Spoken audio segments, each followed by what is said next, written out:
네, 매주 월요일 4부엔 여러 국제 뉴스들 짚어보고 있는데요. 오늘은 러시아 푸틴 대통령의 방북 등 러시아 상황 짚어보려고 이분 모셨습니다. 러시아 출신이자 현재는 기화해 한국에서 다방면으로 활동 중이신 일리아 벨리아코프 교수님이십니다. 어서 오십시오. 네, 안녕하십니까. 예, 청취자분들께 본인 소개 좀 해주시죠.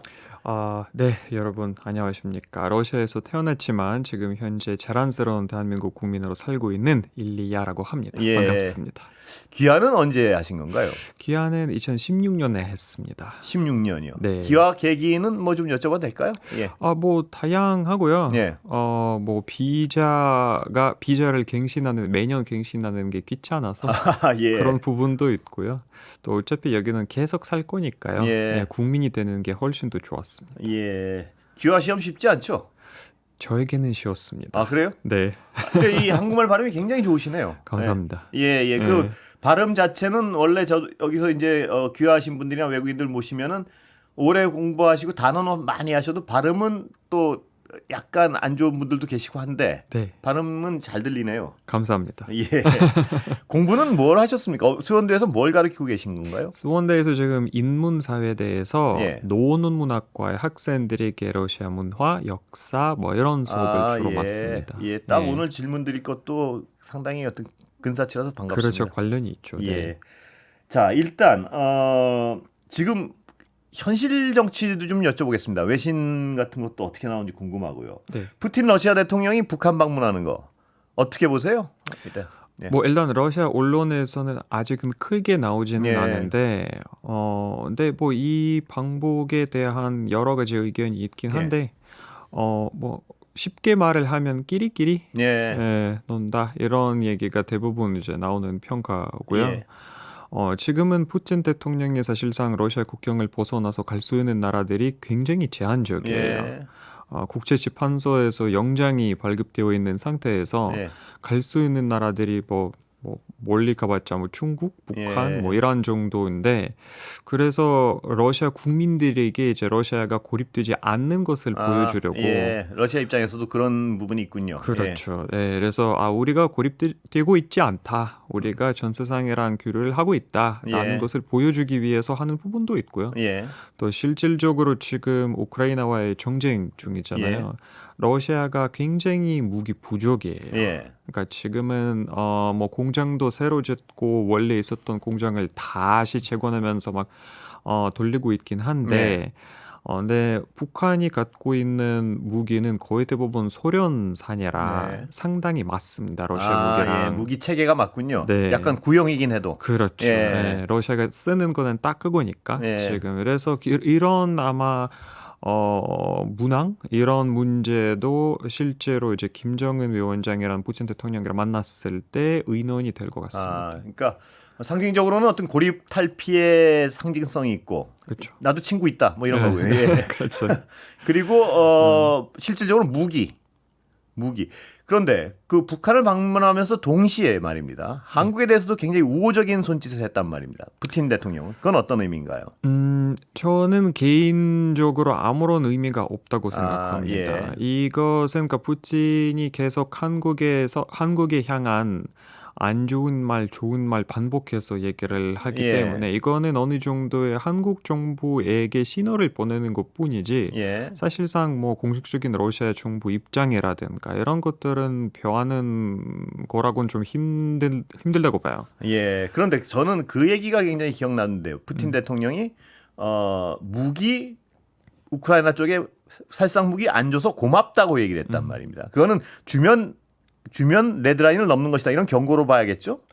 어떻게 봐야 되나요? 예. 그러니까 이 말도 사실은 그러니까 그러니까 통역이 되었을 때 약간 조금 뉘앙스가 다른가요? 뉘앙스가 달랐던 이거는 반 아이러니고 반 사르카즘인데 예. 그러니까 실제로 고마움은 마음을 표현하는 얘기가 아니라 예. 뭐 약간 좀 이렇게 약간 비아냥이 있군요. 예, 약간 그런 뉘앙스가 없지는 안 줘서 않습니다. 고마워. 뭐 네, 이런 약간 거군요. 약간 예. 이런 뉘앙스예요. 아, 그러니까 그게 어떤 번역된 거라서 약간 다르군요. 네. 아, 그러니까 진짜로 니들 무기를 여기 안 줘서 고마워 이런 의미가 아니고 아니, 그래 고마워 안 줘서 그 정도 푸틴- 이런 거라 이거죠. 푸틴 대통령은 원래 말투도 그렇고요. 아, 그래요? 실제로 러시아 말로 들어보면 그게 딱 와닿는데 번역할 때는 그게 상실이 되거든요. 예. 그래서 그게 약간 비아냥거리는 부분도 약간 조금 있군요. 없지는 예. 않습니다. 그 뭐 알아듣는 분이 많지는 않겠지만 러시아 말로 하면 그 뭡니까? 또 무기 안 줘서 고마워는. 예. 그러니까 뭐 그 똑같은 말인데 이거는 러시아 러시아 발음으로 하면. 억양이 조금 달라서 러시아 발음을 한번 들어보고 싶어서요. 그러니까 아까 말씀하신 것처럼 예. 뭐 빠시바 아. 약간 이런 예. 비아냥거리는 아이런 시니컬한 약간 그런 말투가 포함되어 있었기 때문에 예. 그러나 그 어떤 말 자체의 실질성은 공격용 무기, 살상 무기를 건네면 참 불편해질 거라는 경고도 분명히 있다고 보시는 건가요? 있다고 생각하는데, 예. 근데 한국 정부에서는 그거는 너무나도 무겁거나 크게 받아들일 필요성이 없다고 저는 개인적으로 예. 봐요. 그러니까 뭐 물론 푸틴 대통령의 입장에서 봤을 때는 북한이라는 변수를 가지고 대한민국 정부를 협박할 수 있는 수단은 없지는 않지만, 근데 그렇다고 해서 뭔가의 국제적인 제재라든가 이런 것을 노골적으로 위반하고 할 거라는 것도 전 푸틴이 안 할 거라고 예. 보거든요. 그래서 북한이란 어느 정도의 협력을 하겠지만 뭐 북한은 러시아에게 무기를 지원해주고 러시아는 북한에게 뭐 기술이라든가 예. 뭐 이런 것들을 지원해주는 걸로 아마 약속이 돼 있을 예. 건데, 근데 그렇다고 해서 이미 북한이 갖고 있는 기술을 훨씬 넘거나 아니면 첨단 기술을 공유하진 않을 거라고 많은 전문가들이 평가를 하고 있습니다. 그러니까 러시아의 어떤 초고도의 군사 기술 같은 거는 넘겨주지 않을 것이다. 네, 그거는 예. 푸틴 입장에서도 되게 곤란하는 그런 부분이기 때문에 예. 그건 공유하지 않을 겁니다. 북한 거기까지 가면 북한과 가까워지는 그 이익보다는 국제사회에서 더 멀어지는 게 더 어떤 불편할 거라 이 말씀이시죠? 이런 것도 있고 또 굉장히 중요한 변수가 뭐냐면 중국이에요. 예. 중국은 러시아가 최첨단 기술이나 정말 제일 최신형의 미사일을 북한에 제공하는 거에 있어서 아마 반대할 절대 거예요. 반갑지 않겠죠. 예. 근데 지금은 러시아가 상당히 중국의 마음을 따라하기 때문에 예. 거의 뭐 중국 주석의 말을 따라하는 예. 거의 그런 수준이다 보니까 북한에 뭔가 중국이 안 좋아할 만한 그런 무기를 예. 제공하진 않을 겁니다. 그 말씀 드리니까 생각나는데 과거 소비엣 연방 당시에 소련 당시에 중국과 러시아의 입장과 그때는 상당히 어떤 러시아가 우위에 서서 중국을 통제하지 않았습니까? 그렇죠. 지금은 그 반대라고 봐도 되는 거죠? 완전히? 맞아요. 맞습니다. 예. 이건 러시아 내에서도 상당히 많은 농담들이 나오고 예. 있고요. 그러니까 예전에 소련의 옛날 신문을 보면 예. 항상 뭐 중국은 우리의 중국의 남동생들이라는 표현을 많이 썼어요. 예. 근데 지금은 비꼬서 예. 지금은 러시아 언론에서 우리가 중국의 남동생이 예. 되었다라는 완전히 표현이 입장이 역전돼 있군요. 네. 예. 자, 우크라이나 전쟁 얘기를 좀 여쭤보지 않을 수 없는데요. 네. 우크라이나 전쟁 상황은 어떻게 보세요? 러시아 언론은 잘 안 나오죠. 그 전쟁 상황에 대해 객관적인 상황은. 우선 언론이라고 하면 예. 조금 이제 구분할 필요가 있는 예. 게 뭐냐면 정부가 관리하고 있는 통제하고 있는 언론이 공식적인 언론이 있고 예. 또 독립 언론이 그러니까 예. 진보 진영의 언론이 있는데 공식적인 언론을 통해서 뭐 방송을 통해서 당연히 러시아가 이기고 있다고 승리하고 예. 있다고 계속 보도가 되고 있죠. 예. 근데 실제로 이제 뭐 미국의 정보국에 나오는 보고서라든가 다른 독립 언론사를 보면 사실상은 지금은 그러니까 어느 쪽도 승리하지 못하는 교착 상태군요. 교착 예. 상태에 도달했다고 거의 모두 얘기하고 있어요. 예. 그럼 이 교착 상태가 장기간 지속될 것이다. 이런 전망인가요? 지금 어떤 전망은 뭔가요, 주로? 이거는 그러니까 상황이 왜 그렇게 됐냐면 그러니까 미국 입장, 우크라이나 입장은 미국이 무기를 지원해야 전쟁이 지속이 가능한데 예. 미국은 무기를 지원하는 뭐 그 분량이나 속도를 보면 우크라이나가 이길 수 없게끔 속도를 줄이고 있거든요. 예. 그러니까 그렇다고 해서 우크라이나가 치면 안 되기 때문에 계속 이런 지원을 하긴 하는데 예. 근데 그렇다고 한꺼번에 이 전쟁을 끝날 수 있는 무기량을 그것도 차지하고 있어요. 그래서 이런 식으로 만약에 계속 지속적으로 된다면 정말 정말 오래 버틸 수 있어요. 양쪽 다. 양쪽 다. 예. 예. 그럼 양쪽 다 이런 어떤 교착 상태에서 상당 기간 지속할 수밖에 없는 그게 또 국제사회가 의도한 그런 방향일 수도 있겠군요. 그러니까 지금은 3년 차잖아요. 예. 그래서 3년 차에 들어서 보니까 조금 저 어느 정도의 러시아와 우크라이나 그리고 미국의 서방을 비롯한 미국의 입장이 어느 정도에 밝혀지기 시작했다고 저는 예. 개인적으로 보는데 예.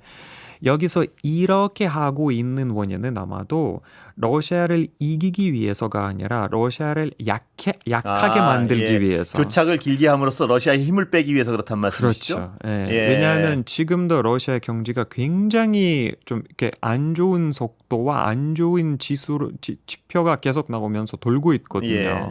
그러니까 원래 민간 제품을 만드는 공장들이 다 지금 무기 만드는 걸로 예. 재건이 되었고, 그러니까 굉장히 사회적인 분위기라든가 뭐 복지 보건 그런 분야라든가 이런 것들은 상당히 악화되고 있는 네. 상황에서 지속되면 얼마 안 가서 무너질 거라는 그런 확률을 우리가 뺄 수가 없어요. 예. 그래서 그걸 원하지 않을까? 아. 미국이나 유럽 쪽에서는. 예. 그런데 이 서방이나 우리가 보기에는 가장 또 이해가 잘 안 되는 부분이 하나가 뭐냐면요. 푸틴 대통령의 인기가 막 90% 투표하고 막 이런데 이게 전쟁을 시작했고 진전 없는 전쟁을 시작했단 말입니다. 그리고 경제 상황도 그렇게 안 좋은 것 같고 인기의 비결이 뭔가요? 보시기에는 도대체 이해할 수 없는 부분이 있습니다. 외부에서 보기엔. 예. 이해할 수 없으신 이유가 예. 지금 너무나도 민주주의식으로 생각하시기 때문이에요. 예. 일단 정말 간략하게 말씀드리자면 러시아 언론에서 나오는 이 모든 지지 숫자, 예. 뭐 투표 결과 이런 것들은 전부 다 조작입니다. 전부 다 조작입니까? 예. 예. 그러니까 언론에서 지지율이 어떤 형식으로 나오냐면 아침에 대통령실에서 언론으로 내려요. 예. 그러니까 오늘은 82. 아예 그냥 숫자를 찍어서 내리나요? 네, 뭐 내일은 다음 날은 뭐 오늘은 뭐 83. 예. 이런 식이거든요. 예. 그래서 여론 그 조사를 조작하는 게 아니라 숫자를 아예 찍어서 내려보낸단 말씀이시죠?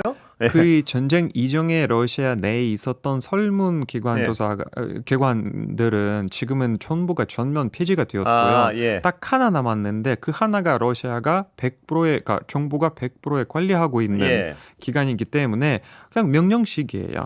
예. 지시령이 내려가요. 예. 그래서 오늘은 몇 프로, 내일은 몇 프로, 뭐 이런 식이에요. 예. 그래서 이런 숫자의 의미를 안 두셔도 될 것 같고, 예. 그러니까 실제로 뭐 제 주변이나 아니면 러시아 남아 있는 지인이나 말을 아니면 뭐 어딘가에 뭐 인터넷을 통해서 예. 언론을 통해서 그런 분위기를 파악해서 요약해드리자면 한 80대 20인 것 같아요. 어떤 쪽이 80인가요? 80은 반대, 20은 지지. 그래요? 예.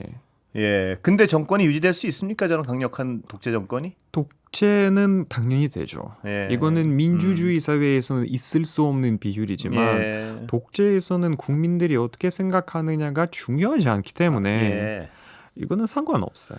그러면 제가 어떤 자료를 좀 잡지를 읽어보니까요. 러시아로서는 우크라이나를 포기할 수 없는 나라다. 이렇게 어떤 의미입니까? 러시아에게 있어서 우크라이나는. 여러 가지가 있는데, 그러니까 되게 복잡하게 얽혀 있어요. 이 부분들이 역사적인 부분도 예. 있고, 문화적인 부분도 예. 있고, 정서적인 부분도 예. 있고, 뭐 경제 정치 다 있어요. 예.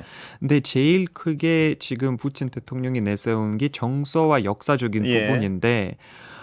우크라이나의 사람들은 당연히 좀 다르게 생각하겠지만 푸틴 소련에서 태어나서 소련 그 제도에서 태어난 사람들은 우크라이나를 러시아라고 생각해요. 예, 완전한 러시아라고 생각하는 그냥 거죠. 러시아의 지역이라고 예, 생각해요. 예. 그러니까 우리가 예를 들어서 우리 대한민국에서 제주도를 대한민국이라고 생각하는 예. 것처럼 그 사람들은 그 세대들은 우크라이나가 당연히 러시아 땅 그래서 지금 뭐 60대, 뭐 70대 그쪽에 계신 분들은 이해가 안 되는 게 아니 내전이 일어났는데 예. 왜 서방이 이렇게 개입하고 있냐? 예. 우리 땅인데. 우리 예. 땅인데 예. 우리가 알아서 할게. 니들이 뭔데 러시아 국내에 개입해? 예. 국내 문제인데. 네. 예. 그렇게 생각하고 있기 때문에 기본적으로 서구가 생각하고 있는 뭐 우크라이나의 주권 그리고 러시아 사람들이 생각하는 이거 우크라이나의 주권이 너무 크게 예. 다르기 때문에 일단 첫 번째 문제점이죠. 정서적으로도 제가 자료 읽어보니까 키예프 같은 데는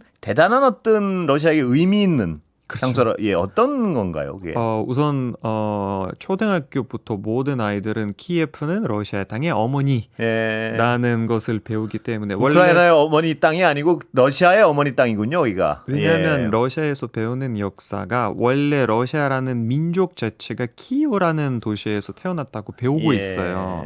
그래서 그러니까 옛날 정말 옛날 막 8세기, 9세기 그 역사를 보면 그러니까 모스크바가 아직은 없었을 예. 때 그러니까 그나마 슬라브 민족들이 살고 있는 제일 큰 도시고 제일 위력이 높은 도시는 키이우였는데 예. 그래서 키이우가 조금씩 이제 자기 권력을 퍼지면서 다른 땅도 차지하게 됐고 그다음에 이제 시간이 흐르면서 루스 현재 예. 러시아가 생겼고 뭐 서쪽에 벨로루시가 생겼고 뭐 우크라이나가 생겼다는 걸로 러시아 사람들이 배우고 있어요. 예. 그러니까 슬라브 민족의 세 나라는 벨로루스랑 러시아랑 우크라이나 이렇게 되는군요. 그렇죠. 예. 그러니까 이 러시아로서는 키인가요 발음이? 키이우. 네. 키이우를 절대 이걸 뭐 우크라이나 거의 수도야 이러고 놔줄 수는 없는 정서군요. 그러니까 기성세대는 그래요. 기성세대는. 그러니까 젊은 세대는 그래도 우크라이나가 주권을 갖고 있는 나라라고 인정하는데 예. 뭐 지금은 만약에 전쟁을 지지하는 줄무이면 전혀 다른 이유로 지지하는데 네. 기성세대 같은 경우는 당연히 러시아 땅이고 우리 역사를 갖고 있는 땅이기 때문에 그 땅을 우리가 관리해야 한다라는 예. 사고방식이 우세해요.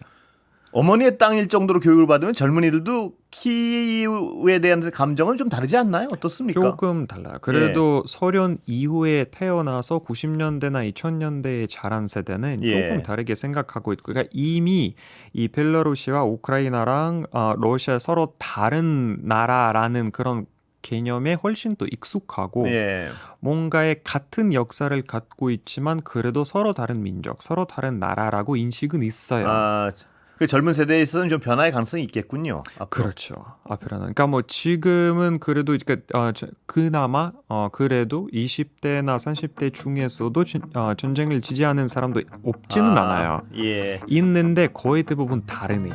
예. 시간이 거의 다 돼서요. 다음 시간에 한번 모시고 자세히 좀 그 역사적 배경에 대해서 한번 여쭤보겠습니다. 네, 알겠습니다. 예, 오늘 감사합니다. 일리아 교수님이었습니다. 감사합니다.